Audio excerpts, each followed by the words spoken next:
आज जिस प्रकार से कांवड़ यात्रियों का ये सैलाब एक तरह से समुद्र की लहरें के समान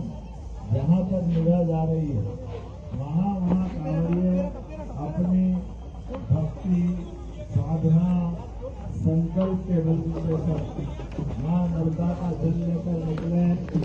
माँ नर्मदा अपने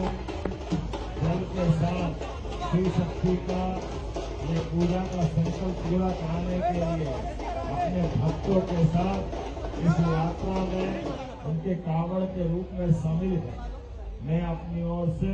संस्कार कांवड़ यात्रा, वाकई कांवड़ यात्रा तो बहुत निकली है, लेकिन इतनी बड़ी कांवड़ यात्रा है मैं भी पहली बार देख रहा हूँ। वाकई अद्भुत। हर हर महादेव। बाबा भोलेनाथ की साधना का ये पवित्र महीना सावन, और सावन के इस महीने में मां नर्मदा की नगरी संस्कार धानी जबलपुर से हमारे भोले बाबा को जल अर्पण करने के लिए निकलने वाली यात्रा में परम पूज्य दादा गुरु और उनके साथ हजारों लाखों की संख्या में कांवड़ यात्री हर वर्ष की तरह अपने संकल्प के साथ अपने भक्ति भावना के आधार पर साधना के मार्ग में चल रहे हैं। मेरी अपनी ओर से जबलपुर वासियों को, सभी कांवड़ यात्रियों को, प्रदेशवासियों को, देशवासियों को बहुत बहुत बधाई। हमारी सरकार भी धार्मिक पर्यटन के लिए, धार्मिक श्रद्धालुओं के लिए सरकार की व्यवस्थाओं के बलबूते पर सनातन संस्कृति की धारा को मजबूत करने के लिए सभी प्रकार से कार्य कर रही है। एक तरफ हम अपने कांवड़ यात्रियों के इस कांवड़ दल को अपने तरफ से भी सरकार के माध्यम से हर एक स्थान पर यथा योग्य सुविधाएं दिलाने का प्रयास कर रहे हैं। दूसरी तरफ सभी देवस्थानों को उनकी अपनी गरिमा और गौरव के हिसाब से उनके अपने निर्माण के और अलग अलग जन सुविधाओं सहित सब प्रकार की सुविधा दिलाने का काम कर रहे हैं। क्योंकि ये बात सही कि भारत के अंदर इसकी सांस्कृतिक जड़ों में अगर कोई है तो सनातन संस्कृति है, और सनातन संस्कृति के माध्यम से हमारे सभी देवस्थान आत्म अनुशासन, जीवन में उन्नति की तरफ ठोस कदम बढ़ने के लिए घर घर अपने सकारात्मकता के बलबूते पर सनातन संस्कृति की धारा के आधार पर उत्साह, उमंग, उल्लास बनाते हैं। और आने वाले समय में हम सबको भविष्य के चुनौतियों से पार पाने का परमात्मा से आशीर्वाद भी दिलाते हैं। आज के इस अवसर पर ऐसे कई स्वनाम धन्य हस्तियां भी हमारे बीच है, जिनने अपने जीवन में सब कुछ त्यागने के बाद वो संत के मार्ग पे, आध्यात्मिक मार्ग के माध्यम से जीवन के उस रहस्य को भी उद्घाटित करते हैं कि केवल खाने पीने जीने के बजाय अपने जीवन में पवित्रता के मार्ग पे चलकर परमात्मा तक पहुंचा जा सकता है। मैं उम्मीद करूंगा कांवड़ यात्रियों के इस संकल्प के आधार पर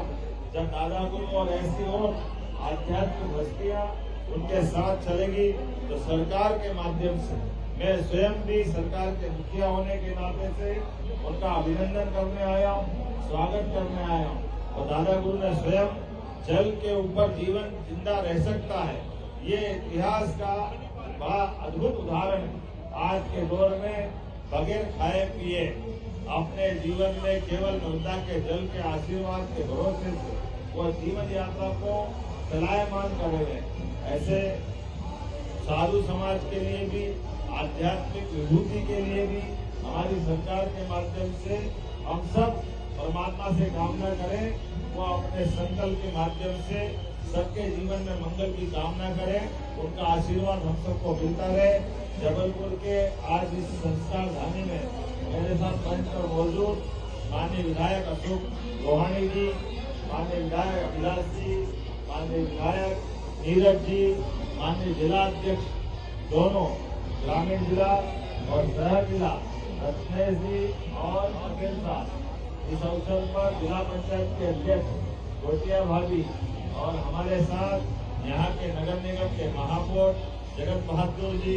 सभापति रिंकू विंद जी, विलेज की पुराने पूर्व विधायक और कारीगर अध्यक्ष संदीप जैन जी, सब मित्रों के साथ हजारों की संख्या में, बड़ी संख्या में हमारे बीच अपने बीच सारे लोग मौजूद है। मैं सबका स्वागत करता हूँ, अभिनंदन करता हूँ और आपके माध्यम से